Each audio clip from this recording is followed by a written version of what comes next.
por su intercesión y auxilio, nos veamos libres de nuestras culpas. Por nuestro Señor Jesucristo, tu Hijo, que vive y reina contigo en la unidad del Espíritu Santo, y es Dios por los siglos de los siglos.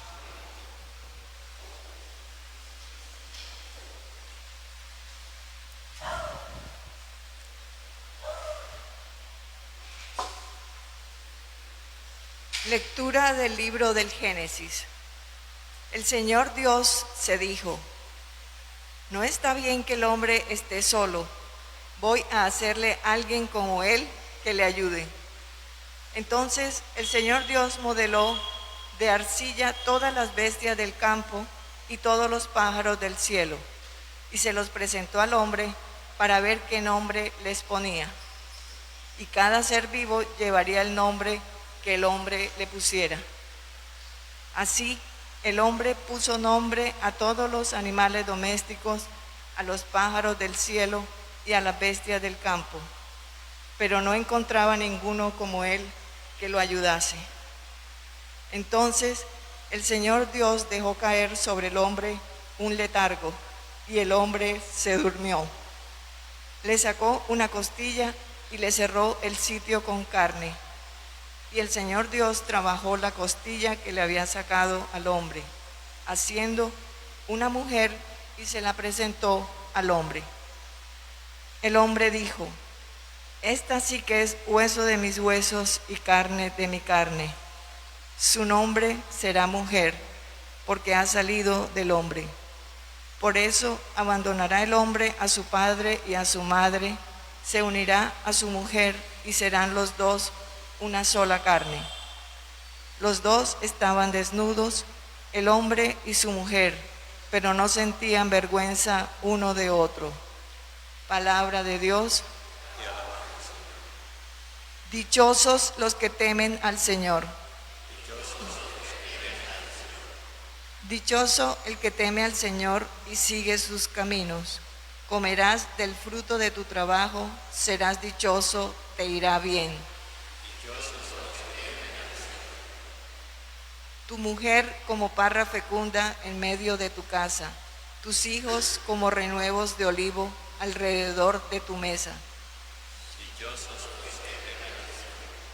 Esta es la bendición del hombre que teme al Señor. Que el Señor te bendiga desde Sión, que veas la prosperidad de Jerusalén todos los días de tu vida. Dichosos los que temen al Señor.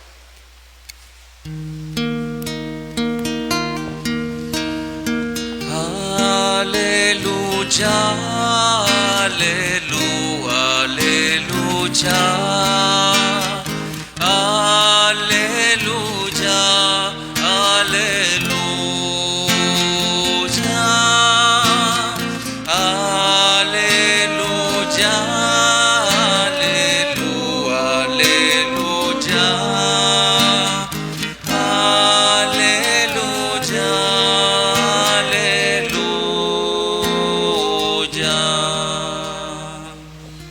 El Señor esté con ustedes. Y con tu espíritu. Lectura del Santo Evangelio según San Marcos. Gloria a ti, Señor. En aquel tiempo, Jesús fue a la región de Tiro.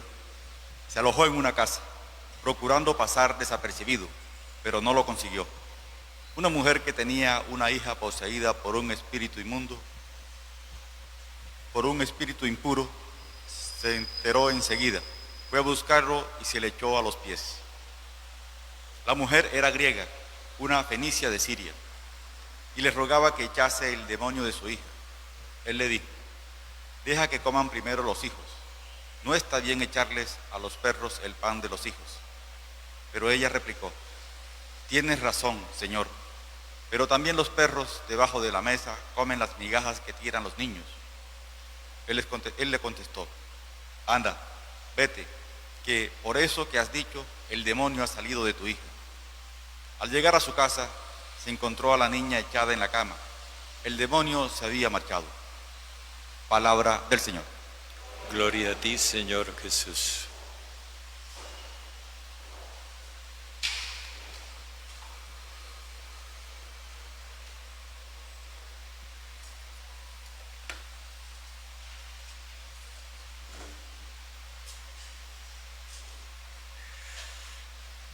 Ya vimos en los 2 días anteriores que Jesús, en primer lugar, desvirtuó el prejuicio de lo puro y lo impuro, y después de lo profano y lo santo.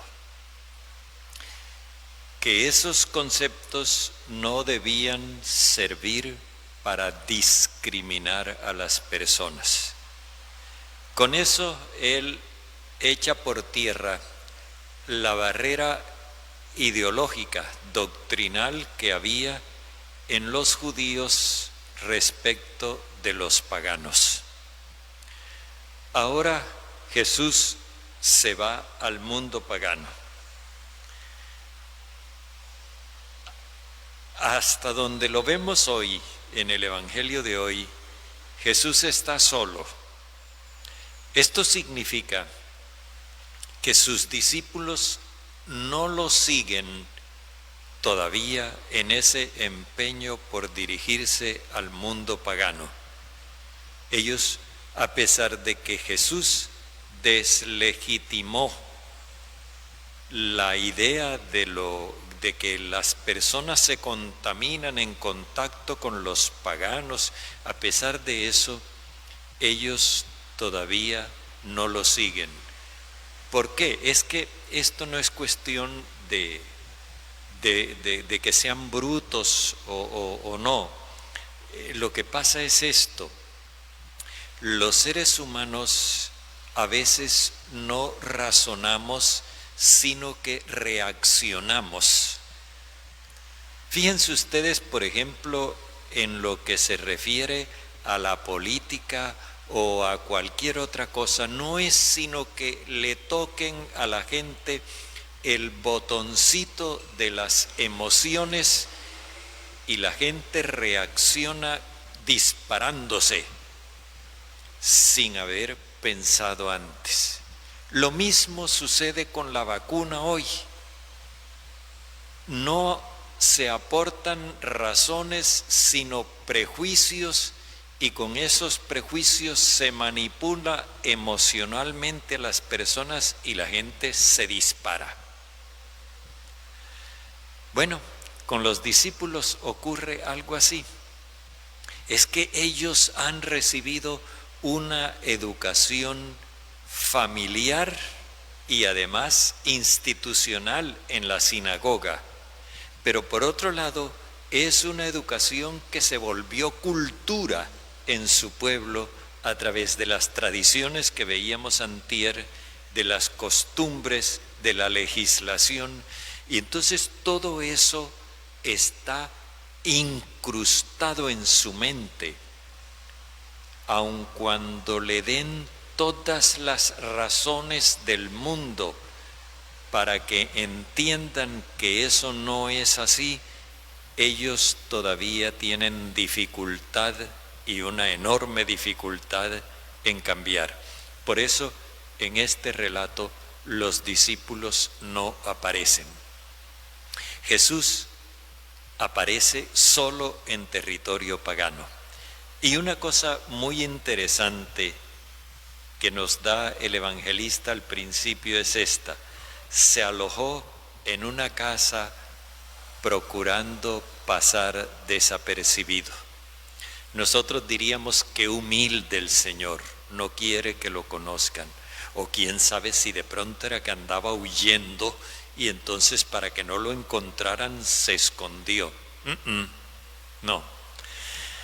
Jesús está haciendo lo mismo que Él les había indicado a sus discípulos. Cuando ustedes lleguen a una casa, quédense allí, convivan con la gente, coman lo que les pongan. Él ya había estado una vez en el mundo pagano, recordamos cuando estaba en Gerasa, y allí fue rechazado a pesar de que había hecho el bien. Ya Jesús tiene conocimiento de cómo es el mundo pagano, la sociedad pagana. Ahora está en otro lugar, ya no está en Gerasa, por acá, por los lados del lago de Galilea. Ahora está al norte, en Tiro, en la región de Fenicia. Pero es la misma sociedad humana, la sociedad pagana. Y entonces Jesús está primero observando. Él no lleva ningún mensaje todavía.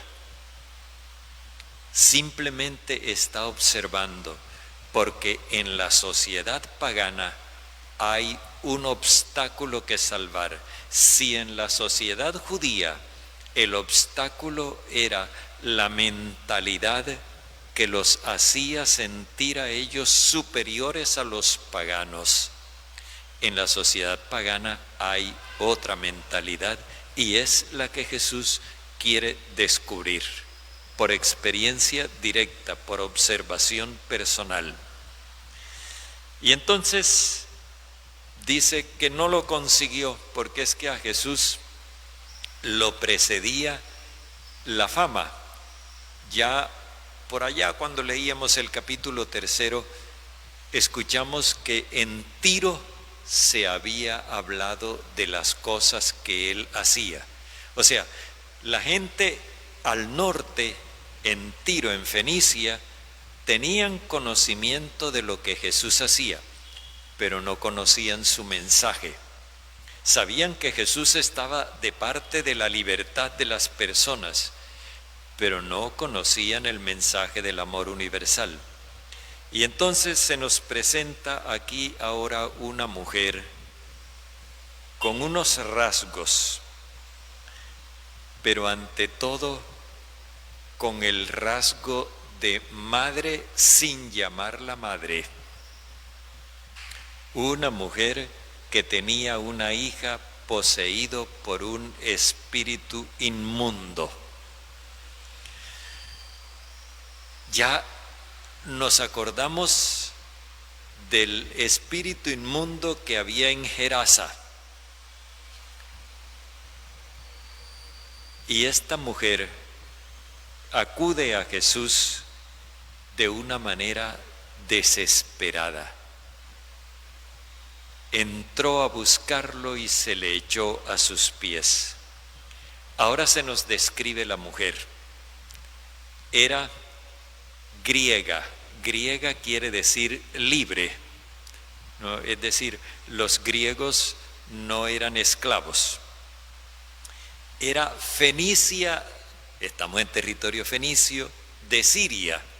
O sea, ella es autóctona, es natural del lugar, pero goza de una condición de libertad. En cambio, la hijita está en condición de infantilidad y al mismo tiempo de dependencia. Como no se nos dice que ella es madre, sino que tiene una hija, con eso se nos da una pista. La mujer representa a la élite de la sociedad pagana, la que es libre. Y en cambio la hija representa a los esclavos, a la clase dominada, que está mantenida en una condición de infantilismo, por eso no tiene libertad, y al mismo tiempo de dependencia. Ella le rogaba que le expulsara el demonio. Ahora vemos que el espíritu inmundo es también demonio. Recordemos que lo mismo pasó en Gerasa. Era un espíritu inmundo, un fanatismo que derivaba en violencia, un demonio. Cuando ella le hace ese ruego a Jesús, lo hace pensando en ella. La desesperada es ella porque la hija está poseída por un espíritu inmundo, violento. Y Jesús entonces le devuelve su propia mentalidad. Deja que coman primero los hijos. No está bien echarles a los perritos el pan de los hijos. Aquí no estamos hablando de concentrado para perros ni de nada de eso. El comer es el mensaje, es el pan del mensaje. Jesús le está diciendo a ella, hay que esperar a que los judíos asimilen el mensaje para que ellos lo traigan acá. Pero la respuesta de la mujer es, sí, Señor, tú tienes razón. Pero también los perritos debajo de la mesa comen las migas que les dan los niños. El planteamiento de fondo que hay aquí es este. Jesús le hace ver que en la propia sociedad de ellos hay una desigualdad entre ella, que está en la clase dominante, y la hija, los esclavos que están en la clase sometida. Y que eso mismo es lo que piensan los judíos con respecto de los otros pueblos. Jesús no piensa así. Una pista para entender que Jesús no piensa así es el hecho de que él no utiliza la expresión perros, como llamaban los judíos a los paganos, sino que usa el diminutivo perritos, que tiene un matiz cariñoso. Y ella sigue el juego usando también la palabra perritos. Cuando ella dice que los perritos, aun cuando están debajo de la mesa, es decir, están por debajo, aun cuando están por debajo, ellos de todas maneras se benefician en algo del pan de los hijos, está dando a entender que siempre tiene que haber un mínimo de humanidad en las relaciones sociales, que no puede ser ese desdén, ese desentendimiento absoluto, que primero coman los hijos y después si queda para los perros. No, tiene que haber un mínimo de humanidad. Y entonces Jesús le dice, anda, vete, que con eso que has dicho, el demonio ha salido de tu hija. No se trata de ningún milagro que hace Jesús, es un cambio que se da en ella. Cuando Jesús le ha mostrado el panorama de su propia sociedad comparado con el panorama de la sociedad judía, ella ha comprendido que lo que hace falta es humanidad. Y entonces da el paso. Y justamente eso era el problema que tenía la sociedad pagana. Allí no ha habido una preparación como la que hizo Juan Bautista en el pueblo judío. Preparen el camino del Señor, enmienden la injusticia, hágale cada uno el bien a su prójimo. Eso no se había hecho en la sociedad pagana. Y en tanto eso no se haga, no se puede esperar ese mínimo de humanidad para poder después anunciar el mensaje del amor universal. Fijémonos la pedagogía del Evangelio y la pedagogía de Jesús. No se puede ir al rompe con el mensaje del amor universal.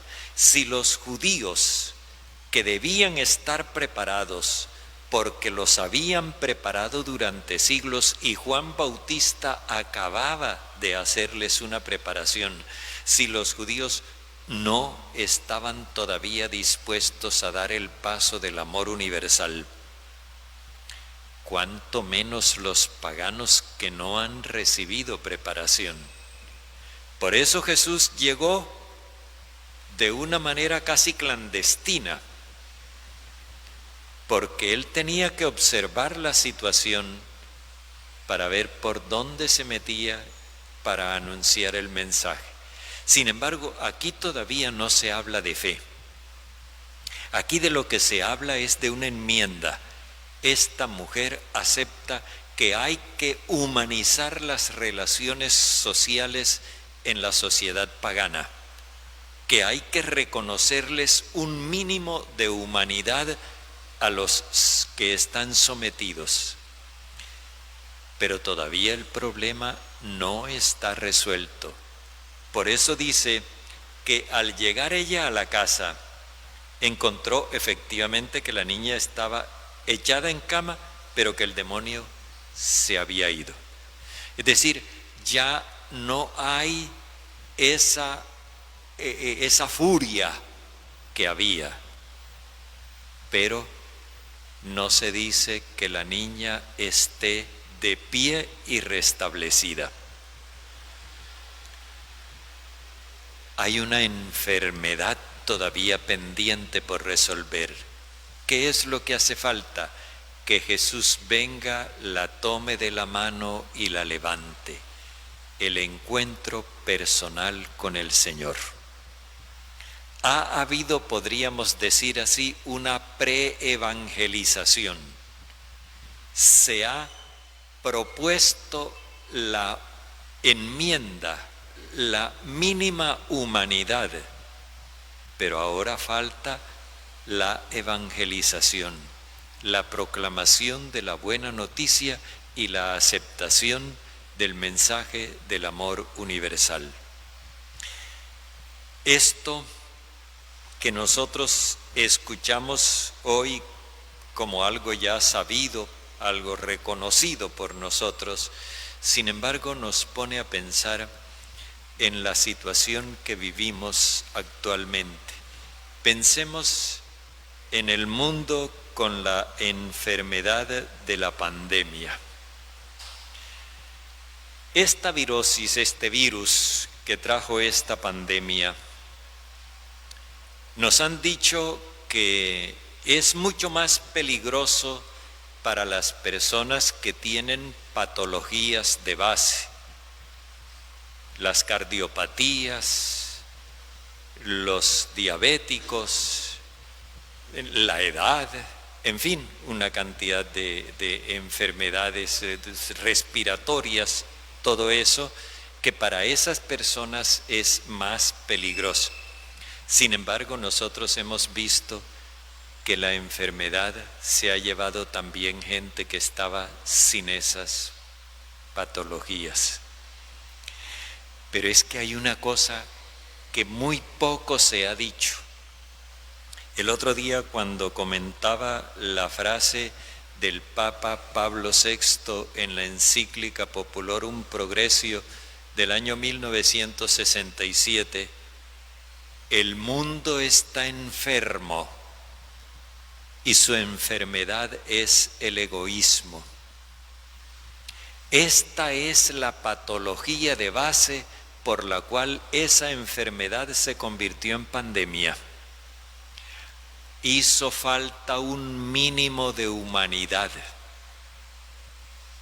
Y precisamente por la falta de ese mínimo de humanidad, se extendió tan rápidamente la pandemia que alcanzó a todo el mundo y que ha matado y sigue matando tanta gente.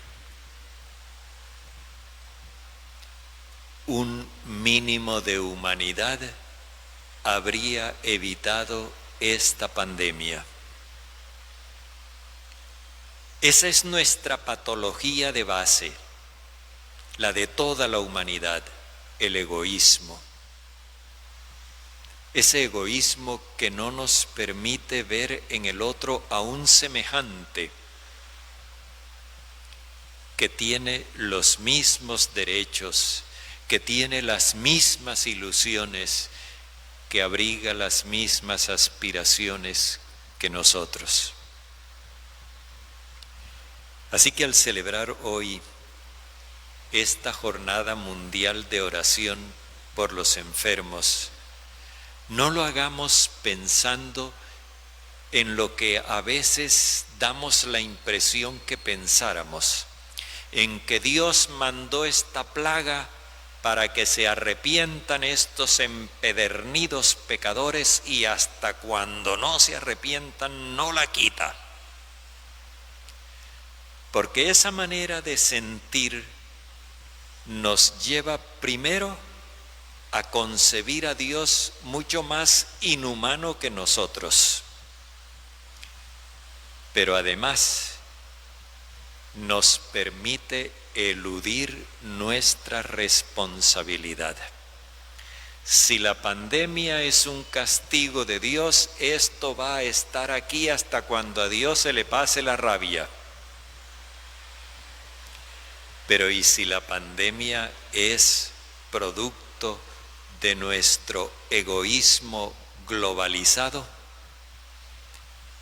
Entonces la pandemia estará aquí hasta cuando nosotros, como la mujer del Evangelio, reconozcamos también los perritos debajo de la mesa comen de las migas que les tiran los niños.